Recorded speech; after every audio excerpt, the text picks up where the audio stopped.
We are flipping the pyramid. Flipping the pyramid.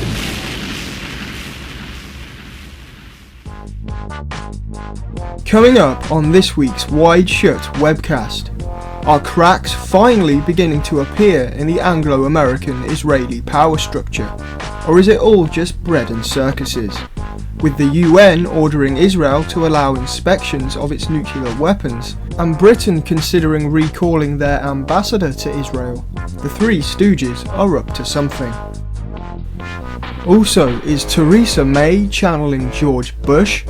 She says if you're not with her on the draconian communications data bill, then you're with the terrorists. All this and more on tonight's show.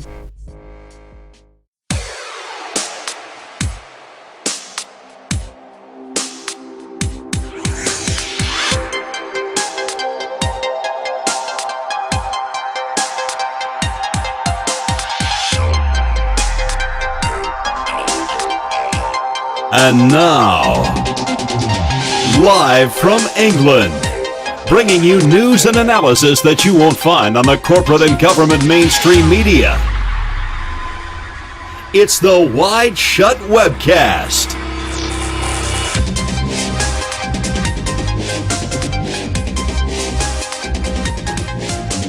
Hello everyone, you are tuned in to another episode of the WideShut Webcast on flippingthepyramid.co.uk. Listen live every Sunday at 8 PM UK time, or subscribe to the podcast at wideshut.co.uk. There appears to be a lot of tension on the geopolitical chessboard this week, particularly surrounding Israel. It all really goes back to Palestine being granted UN non-member status. This set off the insane madman that is Benjamin Netanyahu, who immediately announced that he plans to build 3,000 more illegal Jewish settlements on Palestinian land. This is basically punishment for Palestine for daring to get represented on the world stage at the UN. The Anglo-Americans have condemned the proposal of Netanyahu, and Britain has gone as far as to summon the Israeli ambassador and has even considered recalling their own ambassador to Israel. Our government literally considering recalling its envoy to Israel. And after all that went down, the UN in an overwhelming majority voted for Israel to open up its nuclear weapons to inspection, completely flipping the Iran nuclear threat paradigm on its head. What does all this mean? Well, it's hard to tell, but we'll be trying to answer that question here tonight. Also this week, Home Secretary Theresa May is pushing forward with the cyber snooping bill, and this will literally make Britain the most snooped on, quote, democracy in the world today. Every email, every text message, every phone call, every web page that you visit is going to be logged in case you're a terrorist or a paedophile. And if you're not with Theresa May on this record level of surveillance, then you're the enemy. Before we get into those important stories though, a quick update on the Federal Reserve bomb plot case. Quasi Mohammed Rezwanul Hassan Nafis has pled not guilty for his alleged role in attempting to blow up the New York Federal Reserve Bank back in October. This now means that the FBI are going to have to prove that he was the one instigating the plot, rather than being coaxed along by the FBI, which seems to be the most likely scenario. It looks like he's been the victim of an entrapment case. His official charges are providing material support to Al-Qaeda and attempting to use a weapon of mass destruction. Both, in my opinion, very dubious charges. I mean, the bomb wasn't a real bomb, and he wasn't the one that supplied it. It was given to him and an undercover law enforcement officer by the FBI. And this, quote, material support of Al-Qaeda charge is particularly laughable because there are no Al-Qaeda cells in the United States. It never has been a structured organisation, as much as it's been an organisation at all. The only Al-Qaeda that this young guy ever came in contact with were FBI agents pretending to be Al-Qaeda. Well, how is this guy a legitimate threat if they have to create fake Al-Qaeda members for him to work with? They basically invented some terrorists in order to call him a terrorist, in order to keep this myth of Al-Qaeda going forward.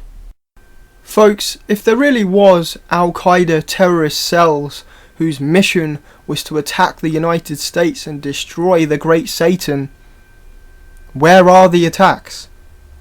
Every single post 9/11 attack has miraculously been foiled by the FBI and involved absolutely nobody other than impressionable idiots and FBI handlers.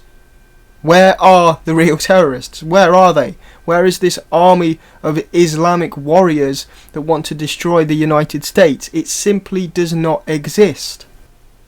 Of course, that's why the charge had to be material support for Al-Qaeda, because like I say, there's no Al-Qaeda in Bangladesh where this guy's from. There's no evidence that he's been in contact with any real terrorists in Bangladesh or the United States. It's just a story created by the FBI. And then there's the little problem of, well, what is Al-Qaeda anyway? If he's providing support to Al-Qaeda, then what do you call what the US government have been doing over the years? Obama destroyed Libya and gave it to Al-Qaeda. The West are supporting the Syrian rebels, which include Al-Qaeda members in its ranks, who are obtaining weapons through Western intelligence operations. If the Assad regime falls, like the US want it to, then Al-Qaeda takes over. So who then is really providing support to Al-Qaeda? A 21-year-old student entrapped by the FBI who's never been in contact with real terrorists, or the most powerful government in the world who has used Al-Qaeda or Al-Qaeda-like groups since the late 70s as a proxy army for their agenda? I think you all know the real answer to that. Quasi Muhammad will next appear in court on January 9th. But let's move on and take a closer look at this communications data bill and our Orwellian Home Secretary. This is all about making sure that the police and security service can continue to catch criminals and stop terrorists. At the moment, what they're able to do is to get access to what's called communications data. It's the who, when and where of telephone calls. And they have access to that. The police have used it in 95% of serious organised crime investigations over the last decade. Security Service have used it in every counter-terrorism investigation. And this is used by the police as evidence to prosecute criminals and to put them behind bars. But in the new world, people communicate in different ways. They're no longer using telephones, mobile telephones. They communicate over the internet. So we want to update the ability that the police and security service have to have access to this communications data. It's not about the content. It's not about reading people's emails or listening to their telephone calls. This is purely about the communications data, which is the information about who, when and where made these communications. And as I say, it's about ensuring we can catch criminals and stop terrorists. And just to be clear, the police would need a warrant to do that, or is this part of what they can routinely do? Well, this has been, up to now, it's under a legislation called the RIPA Act. It's going to be a new bill which will set out what the police will be able to do. They will not be able to access content. It requires senior officers authorising this. They can only do this when they're investigating a criminal, when it's necessary and proportionate in an investigation to have access to this. And the data will be held by the communication service providers. Well, you mentioned the holding of the data there. That comes to the heart of one of the issues that really worries people about access to information. Who will have access to the information and the people's privacy, essentially? yes, this is not about creating a big government database. That's not what is going to be done as a result of this bill. What is going to be done is the communications service providers, the companies, will be asked to hold this data, as they do at the moment for a lot of the data, but not for all of it. And the access arrangements will be as they have been. The police, the senior officers will be required to authorise the requests for access to this data. The technology will make sure that any extraneous data is filtered out so that those who are asking only get what they're asking for. But this is an important tool. It is used in very significant cases. The case we heard recently in Rochdale about the grooming of young girls for sex. Communications data, this type of information, was very important in that case. The Commissioner of the Metropolitan Police today has written to say that on occasions this is quite simply a matter of life and death. Well, that was a clip of Theresa May back in June trying to push this bill. I like how she says, oh, this isn't going to be a big government database or anything like that. Private companies are going to hold the data. As if that's any different. The government have access to it, it's stored for a year. What else do you call it? In fact, it's probably worse that both private companies and the government have access to it. That's two entities that can abuse it. Who knows how the data will be breached or sold on or left on a train or whatever. You know, the government don't really have a good track record with this kind of thing. They're not known for having secure systems. And just the Orwellian methods she's been using to sell this to us. It's so transparent. 7/7 bombings used as justification for cyber snooping bill. And these are some of the latest quotes from May trying to sell this thing. It turns out many MPs actually see this for what it is. And over the next couple of weeks, they're going to be debating about whether this should be made law. So May has really made this last attempt at winning people over. And it's very transparent. It's sort of the old, if you're not with us, then you're with the terrorists kind of tactic, channeling George Bush. It's the old oxymoron, you know, oh, the terrorists hate us for our freedoms, so give up your civil liberties to stop the terrorists attacking us because they hate our freedoms. So where does that leave our freedoms? The people who say they're against this bill need to look the victims of serious crime, terrorism and child sex offences in the eye and tell them why they're not prepared to give the police the powers they need to protect the public. May suggested the new legislation is needed to prevent another 7/7 style terrorist attack or the shootings of 2 female police officers in Manchester in September. She did not, however, explain how it would do so. And this really is the point. They keep bringing up all these scare stories. Oh, we need to stop paedophiles. Oh, we need to stop another 7/7 from happening. But they don't explain how this new legislation will prevent these things. They just keep scaring us. There are already surveillance laws to deal with these kind of things.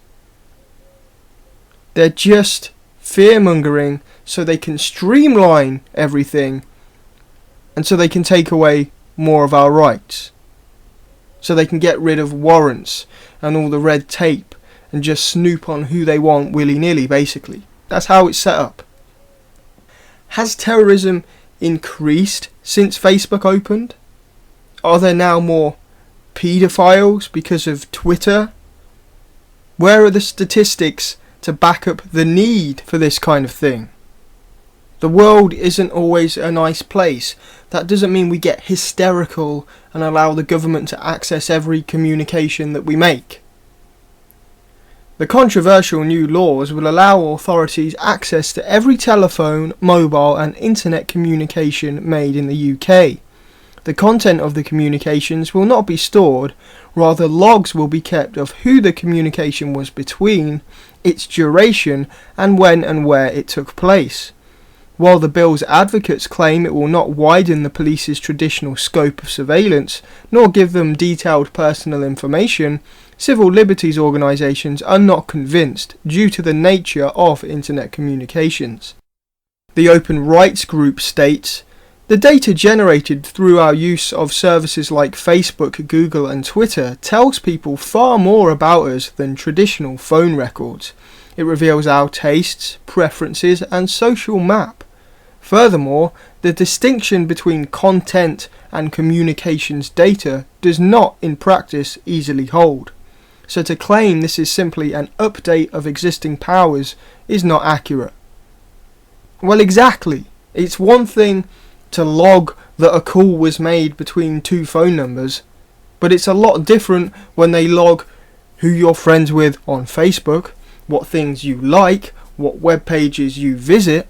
That can tell you a hell of a lot more than should be accessed without proper procedure and warrants. Just because a copper decides he wants to snoop on you today doesn't mean he should, or that he has proper grounds to do that. They'll also keep track of what online games people play. I remember the other year the ridiculous proposals by the US, I think it was DARPA, through that whole system. They wanted to send secret agents into online video games because they feared Al-Qaeda were using games to train and chat with each other and stupid things like that. Just ridiculous levels of paranoia and ridiculous levels of snooping. The world is a dangerous place sometimes. It's fine. That's life. Don't wrap us all up in a padded cell. And I take particular issue with Theresa May using 7/7 as a pretext. Obviously, I've done a lot of research into 7/7. As far as I'm concerned, and I'm sure everyone will agree if you watch my films and Tom Secker's films, the government don't know exactly what happened on 7/7, or they're not telling us what happened on 7/7. And they haven't proven in a court of law who carried out 7/7. There's been no judicial process to appropriate guilt. They don't even have any evidence of what explosives were used. There's no evidence that proves the alleged bombers were the cause of those explosions. Diagrams where they were sitting and various other bits of evidence just don't match up. So how exactly would this new system have solved a crime that they still don't know the cause of? If they don't have any proof about what happened on 7/7, then how do they know what systems and evidence was missing to have prevented the attacks? It's a ridiculous claim to make. And it's not like the current laws prevented MI5 from surveilling the suspects, because they did. Let's for a minute assume the alleged bombers are guilty. Well, we know that at least two of them, Mohammed Sadiq Khan and Shahzad Tanweer, were on MI5's radar months before the attacks. And they didn't need a cyber snooping bill to do that. They were photographed, they were bugged, they were tailed. A vehicle was linked to Khan. Both of them were noted as trustees of an Islamic bookshop. And what about all the probable intelligence assets that were likely handing information about them back to MI5? 7/7 wasn't a failure of legislation. They had loads of information about them. At the very least, it was criminal negligence. They failed to utilise the data they had. It wasn't a case of not being able to get the data. So it makes no sense whatsoever to use 7/7 as a justification for logging everyone's communication. It doesn't make any sense. If anything, 7/7 is an example of how we don't need any new legislation, because the law clearly already permits the use of wiretapping and surveillance and things like that and bugging. And we've seen all the recent trials of people who wrote things on Twitter and Facebook that were charged with hate speech and breach of the peace and inciting violence and whatever. So it's clear that Facebook and Twitter are already being monitored or checked if a crime is suspected. So again, what's the reason for this new legislation? There's no increase in statistics of crime in relation to the internet, and the authorities already have a perfectly good system in place to gather information from online and through social media and from email and everything you can think of. There's already a system in place to do that. So what is this for? Well, maybe it's to bypass our right to a warrant. Things that are in place to stop the police doing what they want when they want. They can't just spy on you because they feel like it. This new legislation allows them to do that. It cuts out the red tape, it streamlines things, and gives them free rein without going through the courts and through the usual channels and procedures. If a policeman decides he has reason to, because he decides, he can find out everybody you've phoned, everybody you've texted, all your Facebook info, what web pages you've visited, who you've emailed, all going back for 12 months. The reasons we're not supposed to give up our civil liberties like that is because it gives the state the potential to abuse its power.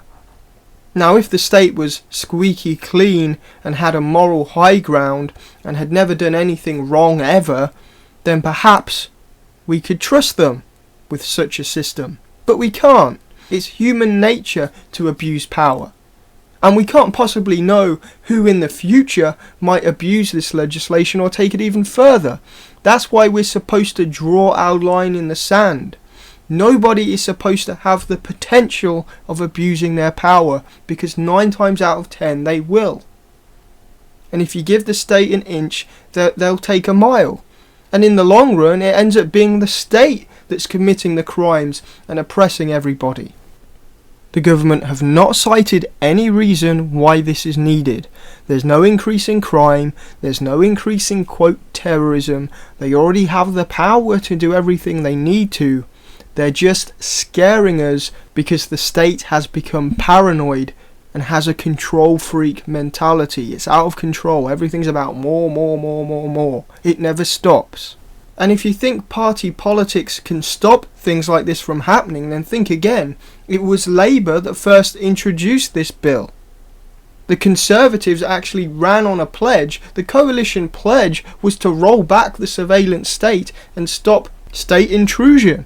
Well, they've completely flip-flopped, because they all really have the same agenda at the bottom of it all. They're all bought and paid for by the same people. Conveniently, somebody is opposing this bill right now, and that's Nick Clegg, because Nick Clegg isn't in a position to do anything about it.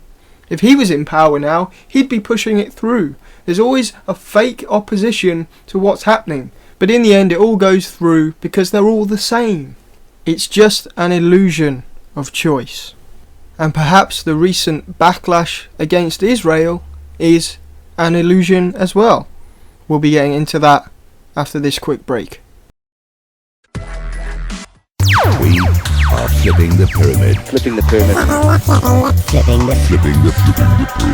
Flipping the pyramid. Flip the pyramid. Flipping the pyramid. Flip the pyramid. We aim to see the world as it really is. Turning that pyramid on its head. www.flippingthepyramid.co.uk. Flipping the pyramid. Flipping the pyramid. Flippingthepyramid.co.uk. Flipping the whole paradigm of that hierarchical system on its head. In favor, 138. Opposed, 9. It's in the court of the Israelis. They have to decide exactly what they will do, and we will react to their action. I hope that they will understand that the formula has changed, the realities have changed, and we are not really threatening right now to go immediately to anywhere. We will give them time for them to comprehend, to recorrect their policies and their actions, And if they behave in the way according to international law, then we don't see ourselves in need to go to anywhere. It's Israel that wants peace. It's Israel that's ready to accept Palestinian statehood in the framework of peace. And it's the Palestinian side that up until today refuses to accept the legitimacy of the Jewish state. I know that they're celebrating tonight in Ramallah. But the truth is, when the party's over and when people wake up tomorrow morning, they'll see that nothing has changed, that reality on the ground remains as is. The only way forward is not meaningless theater at the United Nations. The only way forward is to have meaningful peace talks. And I want to say a few words about the unfortunate and counterproductive resolution at the United Nations General Assembly that just passed, because it places further obstacles in the path to peace. We have been clear that only through direct negotiations between the parties can the Palestinians and Israelis achieve the peace they both deserve. 2 states for 2 people, with a sovereign, viable, independent Palestine living side by side in peace and security with a Jewish and democratic Israel. In our view, the focus now should be very much on the future. And that is why we are encouraging the United States to show decisive leadership in energizing the parties to restart direct negotiations. And the United Kingdom, supported by the other Europeans and the full international community, stands foursquare behind those efforts. We are flipping the pyramid. Flipping the pyramid. Well, you just heard there the immediate reactions to Palestine being granted UN non-member observer status a few weeks back now. Palestine saying, look, the international community has voted, we've now been given this representation, we're not going to jump in head first, we'll sit back, we'll let Israel make the decisions it needs, but they do have to come in line with international law. We then get the Israeli talking head going into double-think propaganda mode. Israel are the ones for peace, Israel want talks, Israel blah blah blah. Israel are the ones occupying Palestinian land in breach of the Geneva Convention. Israel are the ones that have full backing of the world's largest military power. Israel are the ones that have full access to the power of the United Nations. They're tyrants and they're abusing their power. But this guy plays the tired old tactic of completely flipping reality into his favour. I like how he called the UN a theatre, as if the overwhelming majority vote doesn't matter. Well, they don't seem to mind this theatre when it's harassing Iran over its nuclear weapons that it doesn't have, or if they're harassing Palestine over homemade rockets or whatever. But when it starts to call Israel on their bullshit, it's all of a sudden a meaningless theatre. Well, it is a theatre usually, because the US, Israel and Britain bully boy all the other countries into going along with their agenda. But this time it's clear. It's a clear sign that most of the world actually want peace for Palestine. It's the US and usually Britain that prevent that peace by being non-committal or actually outright supporting Israel. They either say, oh, you know, both sides are to blame, they should just have talks or something, or they actually go on the side of Israel. It's them that prevent peace by not putting any actions into place, by not bringing any justice. You see Hillary Clinton up there trying to make out that giving Palestine representation on the world stage is counterproductive to peace. No, it's not. You're counterproductive to peace. Your country's aid to Israel is counterproductive to peace. Your country's propaganda against Iran is counterproductive to peace. They just flip everything on its head and hope people fall for it. Well, they're not, and most of the world are beginning to see through it. But it was this announcement that Palestine has been given UN non-member status that has set off a whole string of events that, at least on the surface, suggest the world's power brokers are perhaps starting to get a bit annoyed with the Zionist regime. Israel out of control. Britain considers recalling ambassador. Britain and other allies are considering recalling diplomats from Tel Aviv after Israel announced defiant plans to build 3,000 new settler homes on occupied Palestinian land. Like a spoiled child, madman Netanyahu made the decision in retaliation for Palestine being granted a measly non-member status at the UN last week. They're like a child having a temper tantrum, or a bunch of bitchy schoolgirls.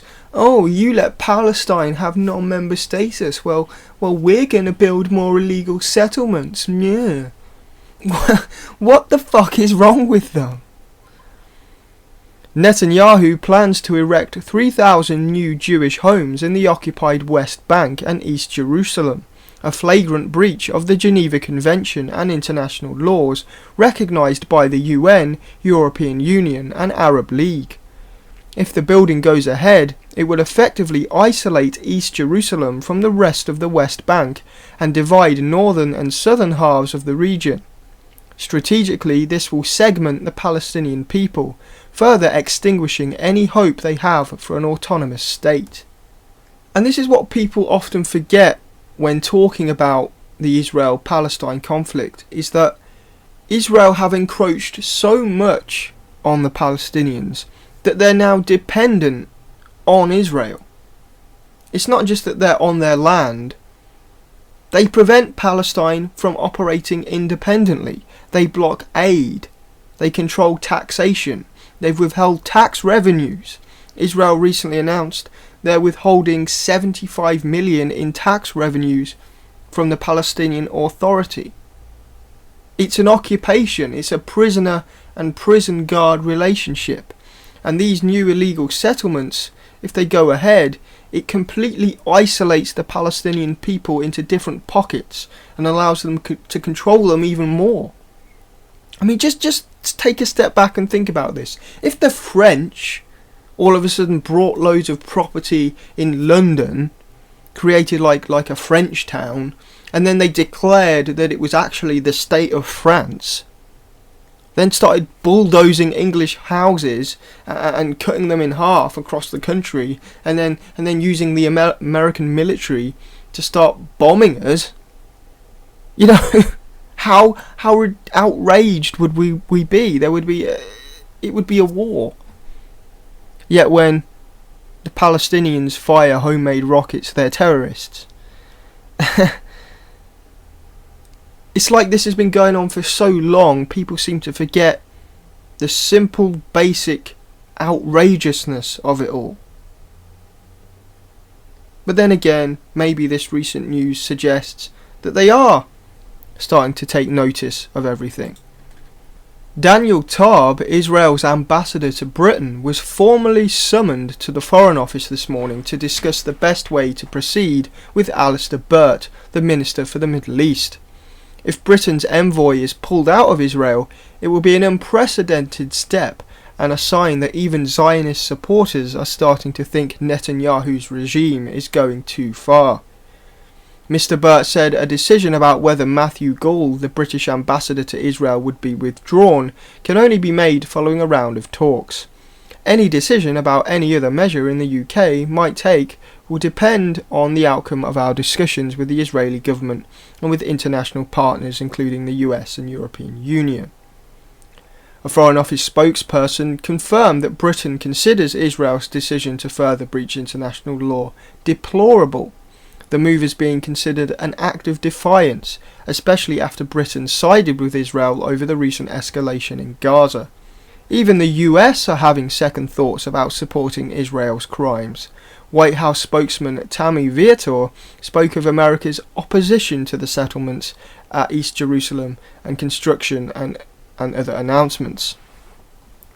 So, even if it's just, what's the word, like, even if it's just ceremonial, even if it's just words rather than action, the Anglo-Americans, although Britain a bit more than America, they're starting to condemn Israel.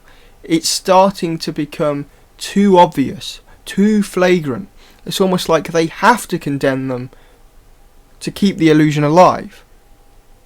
To pretend that, yeah, we are still progressive, modern Western democracies that want world peace. It's not true, but the Israeli elephant in the living room is just too big right now that they have to say, guys, slow down a bit. We've got your back, but this is a little too much. We're going to have to say something on the world stage. And of course, the next level to this lifting of the curtain, this unmasking of Israel, is that they've now been ordered to open up their nuclear arsenal to inspections. Israel has been ordered to open up its hefty nuclear arsenal for inspections in an overwhelming majority vote by the UN General Assembly. The unexpected resolution has taken the limelight off Iran, who is not yet capable of producing nuclear weapons, and onto the Zionists, who ironically have been the ones screaming the loudest at the Ahmadinejad government, but are well known to have had the bomb themselves for years. Out of 193 members, only 6 rejected the resolution. They unsurprisingly include Israel themselves, the US and Canada. In what may be a sign that the Zionists have been overstepping their boundaries, Britain and France voted for nuclear transparency. This just hours after Britain considered recalling their ambassador to Israel following plans by Prime Minister Benjamin Netanyahu to further encroach on Palestinian land by building 3,000 new illegal settlements. The pressure is now on Israel to join the Nuclear Non-Proliferation Treaty and open its nuclear facilities to inspection by the International Atomic Energy Agency. It will be hard for them to claim any grounds for rejecting the proposal, not after they've pushed so hard for Iran, who are actually an active and for the most part cooperative member of the NPT, to be re-inspected by the body. What's the old saying? Those in glass houses shouldn't throw stones. Perhaps warmongers with nuclear stockpiles shouldn't make baseless accusations. I've got to admit, I certainly did not see this coming. We've had years of Iran nuclear propaganda. Israel have been the ones pressuring the UN to keep harassing Iran. IAEA reports on Iran's nuclear program have contained propaganda put out there by Israel. So it's quite a shock to see this being flipped around and for the spotlight to be put on Israel's nuclear weapons. And it might be easy here to start celebrating, yay, finally, justice. But this is only a very small step in the right direction. Let's not get ahead of ourselves. Saying Israel are in the wrong is one thing. Doing something about it is an entirely different thing.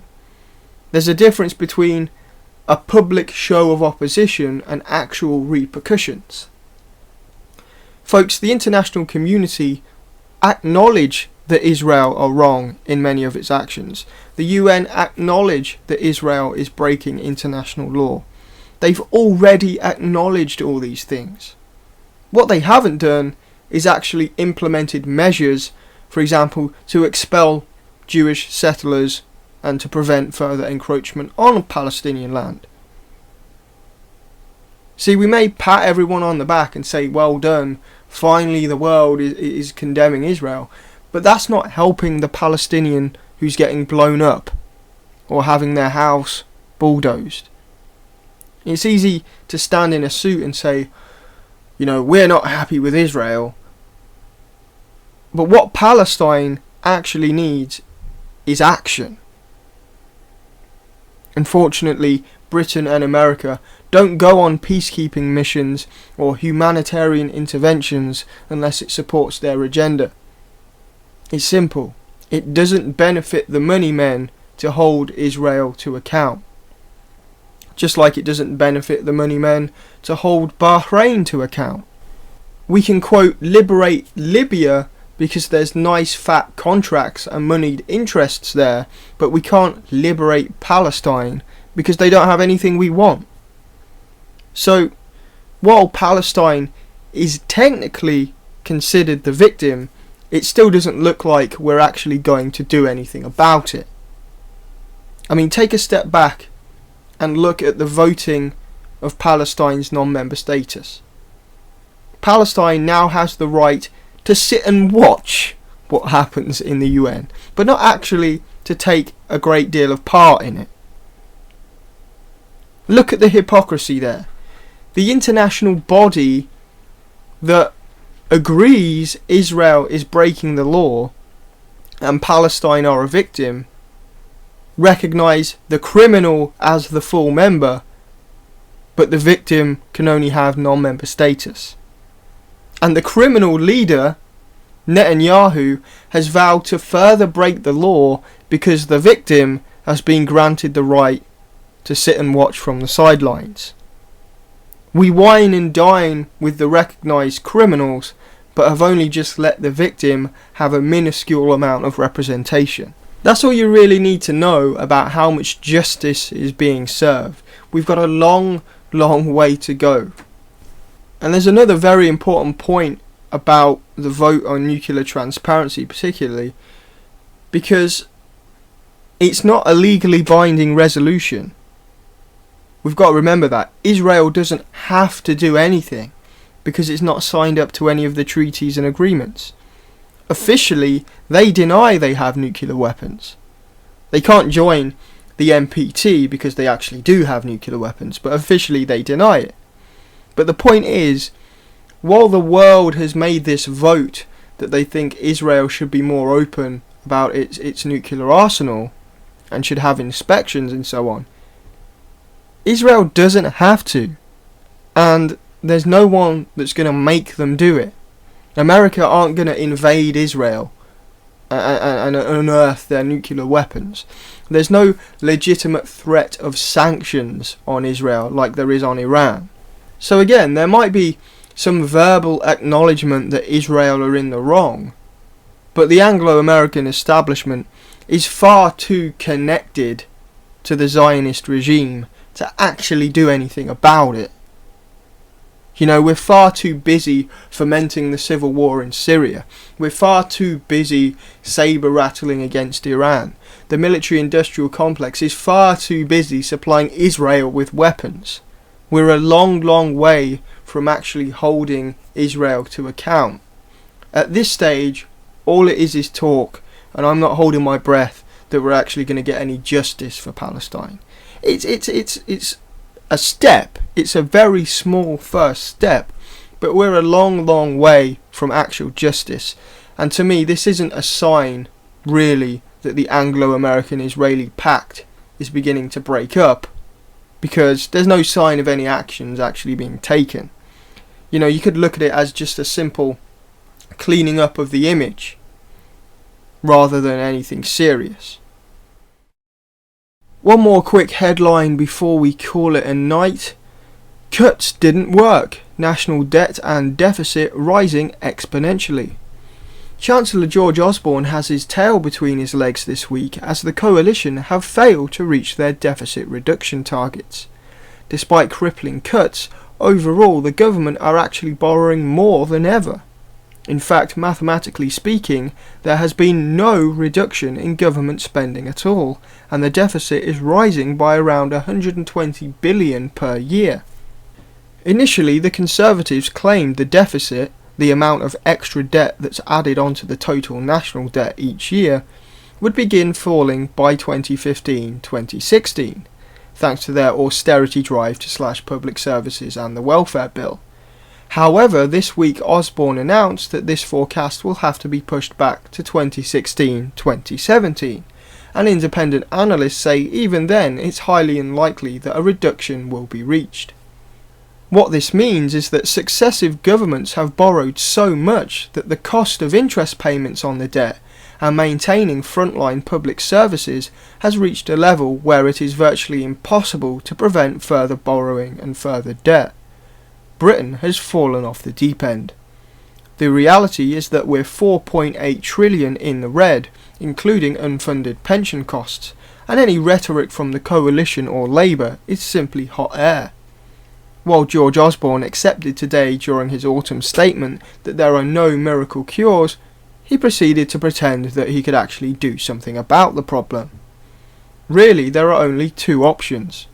A real cut to public spending, which would completely decimate the middle and lower classes, take the current level of cuts and multiply it by oblivion, or a systematic change to the financial system and the method by which the government raises finance. So far, the big three parties have all chosen austerity, despite it being abundantly clear that the current method of taxation and borrowing does not work. The amount raised by taxation comes nowhere near the amount needed to fund the ideology of our modern leaders, who are hell-bent on European integration, perpetual war and corporate collusion. The borrowing they undertake to make up the difference is also out of control and is ultimately the burden of the general public anyway, because we're collateral on their debt. Ignoring this reality, Osborne outlined plans to push forward with around 15 billion in extra cuts. This will apparently come from the welfare budget, which has already been cut by an unrealistic 10 billion. Other pitiful ideas being tossed around are a mansion tax, putting pressure on tax avoiders, a meaningless proposal unless the law is changed, and cutting tax relief on pensions. He also suggests a further 1% cut to corporation tax to get businesses moving again. Whether it's cluelessness, denial, or conspiracy, the journey to 2017 is not going to be a fun one. So that about wraps things up this week, folks. Just to update you on my various projects that are going on. This is going to be the last episode of the show for the time being. Obviously we've got the holidays coming up, and in the new year I start work on the Strange Bedfellows series, so there's not really time to do the show justice, I don't think. I'm struggling as it is, to be honest, to find time to properly do this. So this will be the last show until after the new year sometime. What I plan to do instead is regular audio versions of my articles. So basically when you go to the site wideshut.co.uk and read one of my articles, right at the top there'll be a method to listen to me read the article. It's kind of what I do on the show sometimes, but it will literally be bare bones, just me reading the article. This saves me time from actually planning to do the show every week, giving it a theme, actually having to think about what my opinion is. It's just going to be me reading the article. Now, for those that have donated to the Strange Bedfellows project, once I start work, I'll keep you all updated via email and through the Indiegogo page. That goes to your email, I believe. Some of you have purchased the pack of old documentaries to go along with the new series. It may be that in the new year I send out the old films, 7/7 What Did They Know and The Perfect Storm, to those that donated before the new film is complete, so you at least get something and you're not waiting around, because there's no telling how long it's actually going to take to get these episodes of Strange Bedfellows out there. So you're going to get something before you get the actual new Strange Bedfellows series. As I've said on the show, the project has kind of already expanded beyond the scope of one film. What I'm going to be doing now is a series called Strange Bedfellows, and each one is going to focus on a different aspect of collusion between Western governments and Islamic terrorists, rather than just one film that's too long that people can't sit through, or one film that's too short that doesn't get all the detail. It's going to be stretched out into a series.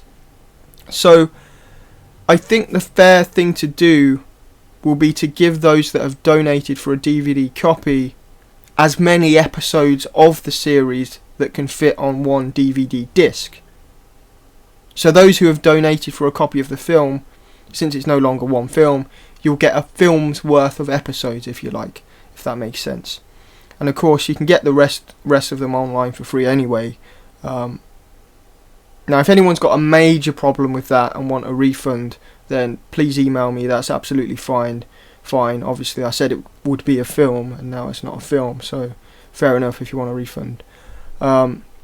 If you donated for early online access to the film, you'll get that early access for at least the first episode. It may be that you get early access for every episode. I'm not sure how that's going to work out yet, but you will definitely get early access to something. And if you donated to get a DVD copy of the film, you'll get a DVD disc full of as many episodes as can fit on one disc.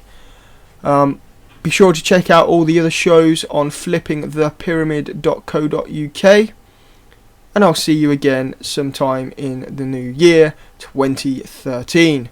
That's if the world doesn't end, of course. Take care, everybody. If you found the preceding information valuable, please consider buying a DVD or making a small donation of your choosing. Go to wideshut.co.uk/donate. That's wideshut.co.uk/donate. You are the resistance.